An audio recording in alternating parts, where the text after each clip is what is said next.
Ingeo ni ane bunge kucho. Ane jatend pola buor.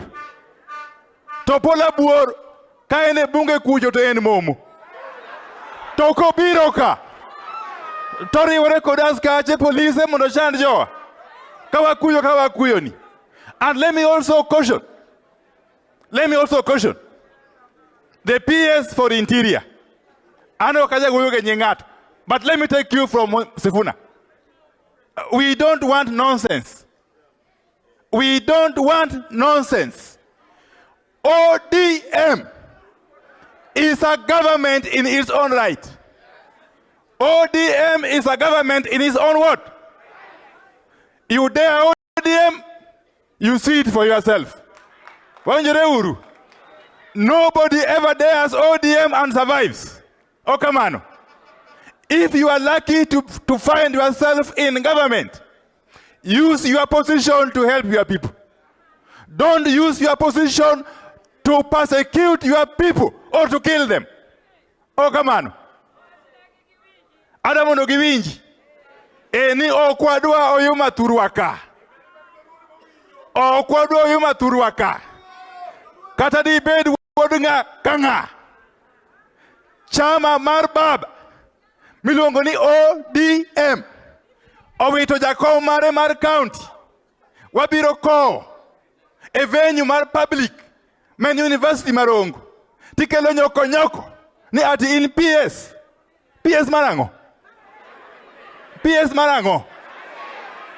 Wabro deal code anybody. And this is our right. As ODM, we have a right to defend ourselves. In the manner we deem fit. Okamano. And that nonsense going on in Kisii, Simba, we shall not allow it.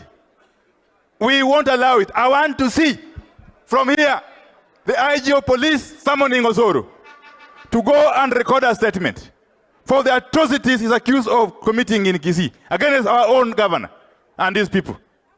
To mara riyo or mara ngwen katieko. Ingene serikali ni baba has lost direction completely. Has lost direction completely. And something is not adding up, by the way. And governors are here, they can confirm. What is it that is up? What is it? How comes this government continues to collect money every day? I am aware from my own informers in government that e-citizen alone, e-citizen platform is collecting no less than 3.5 billion shillings daily. I'm aware. And I'm also aware that KRA itself has admitted that they have surpassed their revenue targets. So where is this money going? Ruto, if you continue to collect money, where is the money going?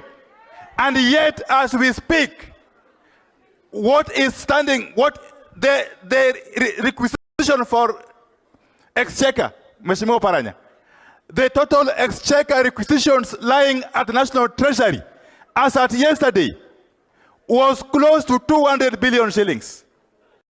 These governors are now in the third month without receiving any disbursement. So where is the money that Ruto continues to collect going? That is the question we are asking. That's the question we are asking.